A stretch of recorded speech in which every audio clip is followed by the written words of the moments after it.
What's your favorite no fracking way story? Story 1. I went out cruising with a friend of mine and his friends. It was late, probably around 1 a.m. or so, and we were cruising down Main Street. Up ahead, the traffic came to almost a crawl. This is weird since it's late at night. We could see up ahead that there were 3 Ford Focuses all lined up and purposefully slowing traffic. My friend's older brother, who was driving, hops in the median and guns it up to the Focus. We see that it's just a bunch of kids getting their rocks off doing butthole-ish things. The driver says, "Oh, frack no." He turns to my friend and says, "You know what to do." He speeds ahead to the 3 Focuses and pulls up on the side of the street. My friend grabs a cordless drill from the back of the Suburban, the vehicle we're in, jumps out of the vehicle, and takes off the license plate. The Focuses were past us at this point, still going slow to tick off the people behind them. My friend gets back to the suburbs, and we take off. The driver speeds up to the Focus, gets in the median next to the far left Focus, flips them off, then crashes his Suburban into the Focus, which in turn crashes into the other Focuses. At this point, I'm like, what the frack just happened? We watch for a minute as we watch these kids trying to get over their airbags and start assessing the damage. Everyone in the vehicle is busting up laughing, and we take off flying down Main Street. When we got back to my friend's house, he put the license plate back on and popped a dent out of the Suburban. Too long didn't read. A friend's brother purposely crashed into 3 cars because the people were driving like jerkwads. We got away with it. Oh, I don't know. In the D&D alignment chart, that would be known as chaotic good. Definitely. And they got away with it. Story 2. I'm positive this will get buried, but I like telling this anyway. While visiting family in Michigan for our family reunion a few years ago, I live in California, there was a KKK rally in the small town that we were staying in. Being a young black teenager, semi-flipping stuff because there's an actual white supremacist rally going on, I decided to hole up in the grocery store where, coincidentally, 6 other black people, most likely every color in the town, were camping out as well. I made eye contact with a guy that looked nearly exactly like me, just slightly older. He claimed to be driving through the town because he's on a road trip with his friends from Hialeah, Florida. I told him I was born there and then adopted and moved to California. He was immediately curious about the implications of how this happened, and I told him my biological mother's name and that she was too young to take care of me, so she had me adopted. After he hears this, he pulls out a picture of his mother at her high school prom. I reach for my wallet, numb with incredulity as my fingers pull free the same exact picture of this young woman. We have the same mom. We're long-lost brothers. Too long didn't read. I was stuck in a convenience store during a KKK rally in a random town and found my long-lost brother of 16 years. Oh, that is just such a hard story to react to. Great that they found their mother and that they were together, but God, do we have to make the KKK rally the impetus for this happening? I really don't want that to be the reason. I don't. Story 3.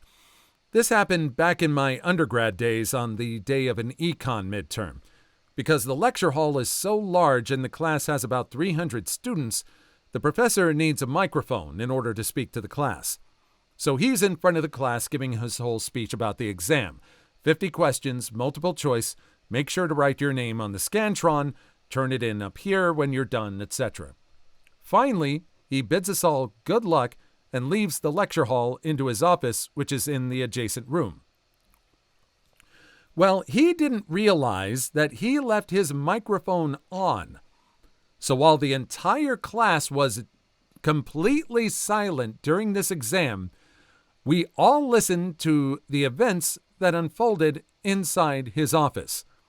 We hear the brief, muffled conversation he is having with a female TA of our class.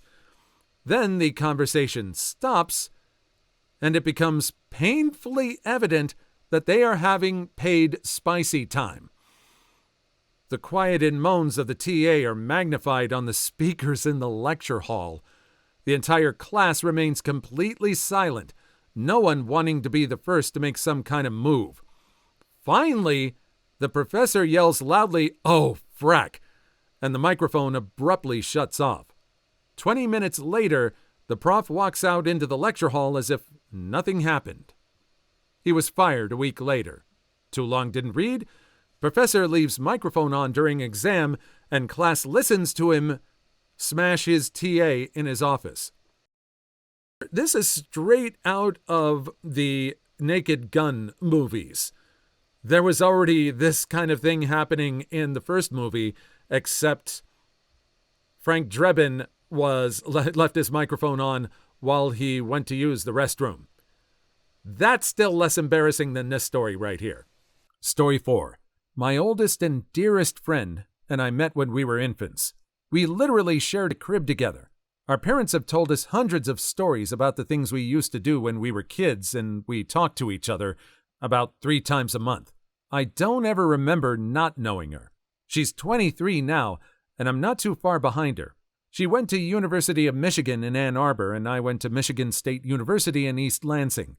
About 3 years ago, I randomly went to Ann Arbor with some friends and was trying to find her to catch up and see her new place. As I was walking and talking to her on the phone, she mentions she lives on Ann Street. I joke with her and say, I live on Ann Street. What a coincidence. We should have breakfast in the morning since we live down the street. Her. Funny, jerkwad. Just get here. The address is 517. Me. Wait, your address is 517 Ann Street? Her. Yes. Me. My address is 517 Ann Street. I got to her place and realized that not only do we have the exact same address in different cities, but our crossroads are the same too. She lives on the corner of Ann and Division. I live on the corner of Ann and Division. Too long didn't read? I've known my bestie for my entire life, and we're both living at the same address in different cities at the same time. What kind of strange, spot-on numerology is that? Story 5. I worked at a small restaurant on the north shore of Lake Superior the summer of my junior year of college. The woman who owned it was an ultra-conservative fundamentalist Christian. They sold plots of land to people for Y2K. After a full summer full of craziness, I had enough and wanted to go on a trip. My brother and I and a friend decided to go see the Grand Canyon, so I told the owner that I had to work on a paper for Bible school and would like to leave a couple weeks early. She was reluctant, but in the end sent me off with her blessing because I was doing the Lord's work. So we head out on a road trip to the Grand Canyon, never bothering to look on a map as to where it actually was. We ended up somewhere out west at a place called the Grand Canyon that looked totally unimpressive, so we headed up to Glacier National Park as an alternative. We pulled into a gas station near Glacier, and who the hell do I see but the owner that I'd lied to and her entire family that I'd gotten to know throughout the summer. I ducked down in the car while my brother walked by them and looked at me with this "what the hell" expression on his face. We tore out of there and I never saw them again. What are the odds? Story 6. A few years ago, I made plans to go see 9 Inch Nails in Massachusetts on their final tour with a friend of mine, along with his 2 friends. We're from New York. On the trip, the MIA song Paper Planes comes on, and the 3 of us start singing along, making all the noises obnoxiously, which annoys the 4th guy, Shane. He tells us that he hates the song, which ended up being a bad idea because my friend found and purchased the single for that song, complete with 5 remixes later that day. We headed into town a couple days early, so there was plenty of annoying Shane with the song, along with making jokes about how maybe if we ask nicely, Trent Reznor will play it at the concert. The day of the concert comes, and as the opening act, Street Sweeper Social Club plays their set, the singer announces, "The next song isn't on our album," and launches into a cover of, you guessed it, Paper Planes. It took a few moments to sink in because I really couldn't believe that it was actually happening. It was too perfect. Here, we had been annoying him obnoxiously for the entire trip with this song, which the rest of us genuinely liked for the record, only to have the opening act of the concert play it out of nowhere. It would have been more hilarious if 9 Inch Nails somehow did a cover of that, but that's just as good. I think it actually kind of works better because you're not expecting the opening act to do anything like that. But that's just too cool. I wonder if Shane ever hung out with these guys again after this whole thing, after they got back from the concert. Maybe he stayed away for a few days. I can probably guarantee that. Story 7. Was at a Donald Glover stand-up show a couple of weeks ago at RIT. During his routine, he switched to a Q&A bit where he started talking directly with the audience. As he's asking us what we want to talk about later in the show, some girl screams out, "Battle me!" Turns out she was a poet who had won a freestyling competition for free tickets to Donald Glover, and she wanted to freestyle battle him. So what does he do? He calls her up on stage. Then he says we needed someone to give a beat, so he calls out for a beatboxer and brings someone else up from the crowd. Finally, since he is participating in the battle, he cannot run it. So out from backstage comes his Derek comedy partner DC Pearson, who was the opening act, to MC the event and set the rules for the freestyle battle. They then proceeded to do a 3-round wrap-off. Too long didn't read? Donald Glover gets challenged to freestyle battle during his stand-up by a college student, accepts, and is MC'd by DC Pearson. Story 8. Here's mine. I was walking my older dog one night around 10 p.m. I had him off leash since it was late and we were in a neighborhood. No one to bother. I kept track of him for poo duty as he sniffed around and we were approaching an intersection. The house we were walking along was 20 feet from the sidewalk where I was and was edged by very large juniper bushes, which he was checking out. Suddenly, he stopped and dove into a bush. This was odd considering he was nearing 10 years old and although he's active, he's not crazy like that. Note, lab/husky mix for reference. Out of the blue comes some sort of snarl or scream, and all I could think was, "Smeg, he's got a raccoon." And out leaps an immature mountain lion, at least 20% larger than the dog. It runs down the road, and I stand there terrified, yelling, "No fracking way," as he comes back to me, wagging tail like he's the greatest dog ever, which is very likely considering that cat was much bigger than me. It was probably his most well-earned rawhide bone he's ever earned. Ninja edit regarding bone. Oh, people, you are so silly. Story 9. One winter, I went sledding down a popular hill in my hometown with my brother and his wife. At the bottom of the hill, there's a frozen pond. My sister-in-law hopped on the back of my sled, sitting backwards, and we went down together. Due to the extra mass, we started going way faster than I'd expected, when I noticed we were heading right toward a little kid. I just couldn't maneuver out of the way, so I leaned forward and scooped the kid up, holding him up like Simba. Then I realized we were still about to sled into a frozen pond, so I bailed out and held the kid as high over my head as I could. I stood up, set the kid down, and looked around for his parents. When I saw a big dude coming at me, I was like, "Oh, smeg, here we go." Then he got closer, and I realized it was one of my closest friends, and that the kid I ran into was his son, who I babysit regularly. I thought to myself, no fracking way, and gave him a big hug. The kid said he thought it was awesome. Wait, yeah, coincidence and everything. Good friend, babysit the kid, great. What happened to the sister-in-law? Did she bail? Did she run into the frozen pond? Did the pond crack? Did she fall into the water? Did she slide across? There's that little bit of information I think we're missing. Story 10. I was traveling through upstate New York and had stopped at a gas station. This is the story that the Egyptian guy working at the register told me. Before his family moved to America, they lived just outside of Cairo. His father was driving home one night when he was flagged down by a woman walking down the road carrying a baby. The woman wanted a ride just down the way, and the father, not wanting to leave this woman stranded at night with a child, said, "Of course." She placed the baby in the back seat and then hopped up front with him. When they got where she had wanted to go, she opened the door and sprinted away without another word. Now she's left the baby, so the guy turns back to pick up the child and go run after her. That's when he realizes the baby is unalive. She left an unalive baby in his car. Story 11. When I was 17, I worked for an excavation demolition company for the summer. We were gutting an old mill in New Hampshire to turn into high-end lofts. One of the workers was standing on top of some scaffolding about 12 to 15 feet up, using a handheld bandsaw to cut through a large pipe. As he was cutting, a strap supporting the pipe broke, letting it drop down and pinch the blade.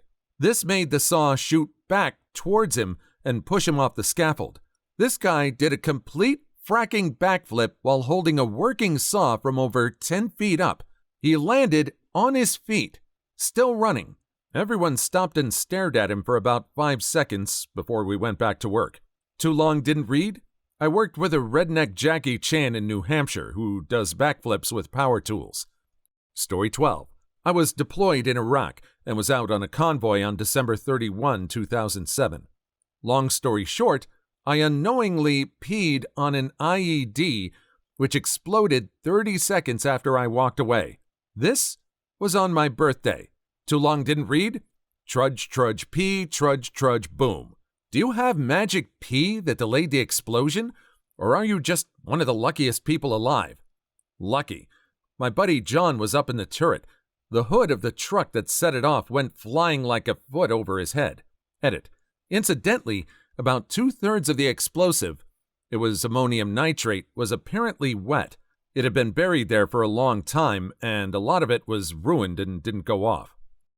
Please like and subscribe if you made it this far. I hope you'll enjoy the rest of the video and have a wonderful day. Story 13. My friend John is a paramedic and firefighter.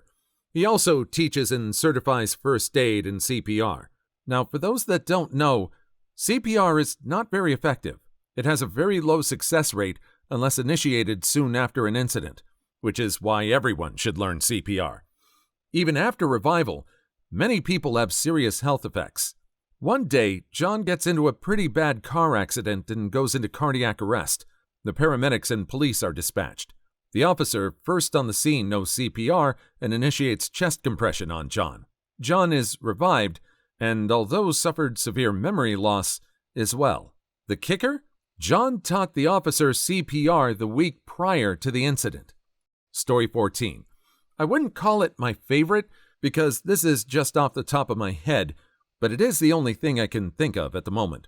Last week, I was hanging around outside one of the buildings on campus between classes, and I saw some guy come out of the doors who looked extremely similar to one of my TAs last year. I thought to myself, holy hell, that looks like so-and-so, but I knew it wasn't him. But the fact that it looked like the TA made me think back on that class I had last year for a few moments. Literally 30 seconds after the lookalike walks out of the door, the actual TA comes out of the door. It was very strange, almost like being reminded and subsequently thinking about the person who had summoned them. Story 15. My sister was driving down the street at 45 miles per hour with her windows open and a deer ran into the street. Instead of hitting this deer, the deer jumped into her car through the window and landed with its head in the foot part of the passenger side seat, and its butt was on the headrest.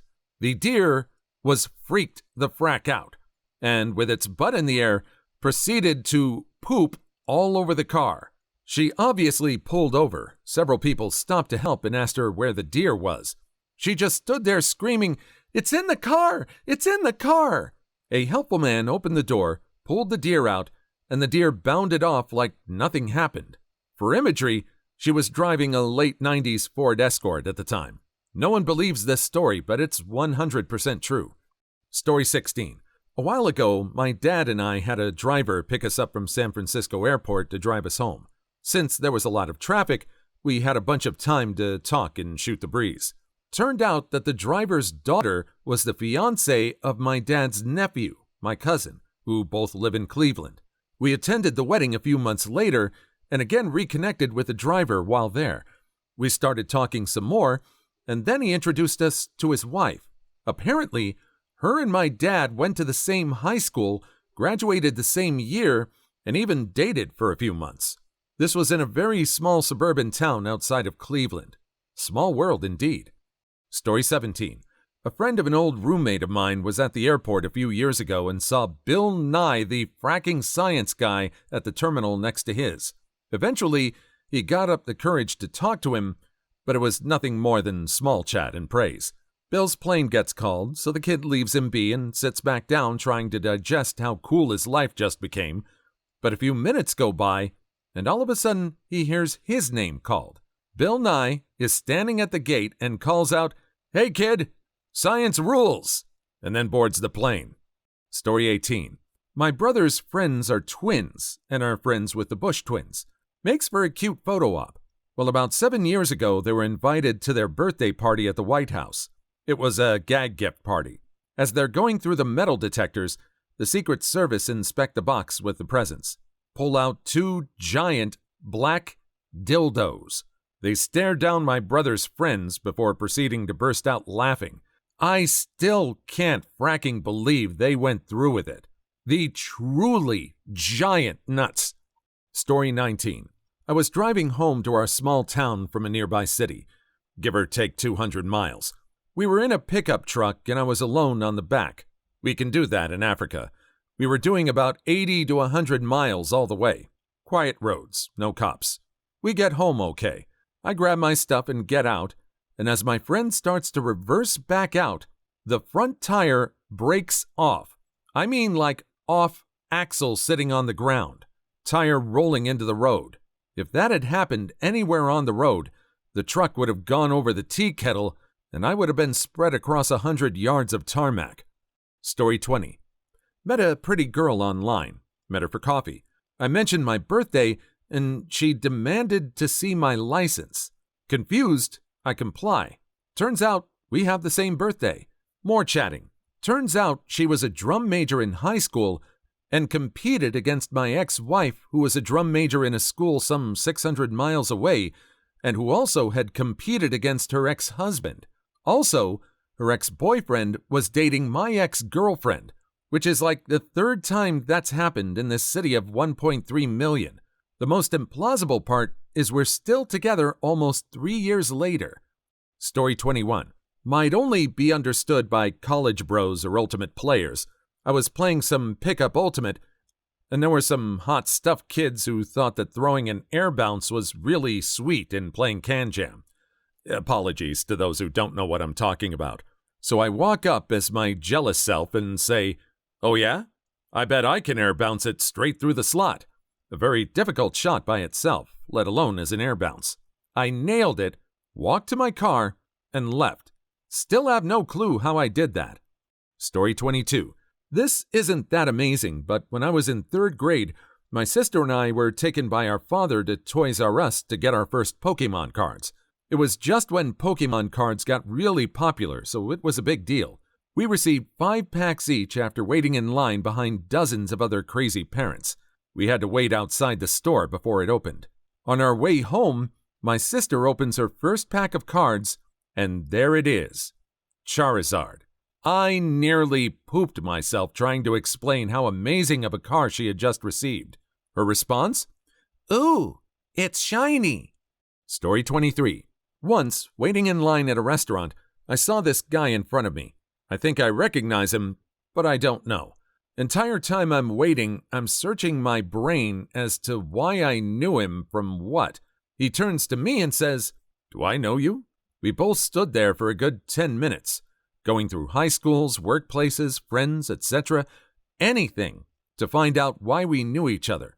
As far as we could tell, though, there is no reason at all we should have ever met before, but we both clearly recognized each other.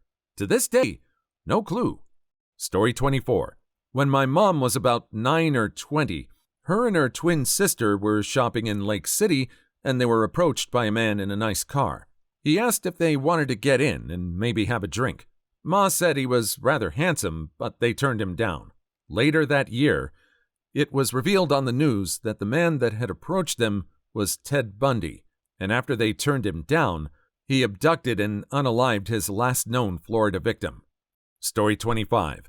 My girlfriend and I were traveling in Italy and met this nice Australian girl on the train from Rome to Naples. We chatted a bit and learned that she had just left her friend in North Africa to start traveling on her own. Fast forward 2 weeks, and my girlfriend and I are now on a bus from Brasov, Romania to Bucharest, and we ended up randomly meeting the Australian girl's friend that was left in North Africa. Story 26. The day after I proposed to my wife, we were at the Science Fiction Museum in Seattle, Washington. There is an exhibit that is a giant tumbler full of yellow beads, like thousands of yellow beads, and one black one. It's meant to illustrate the unlikelihood of finding life in the universe.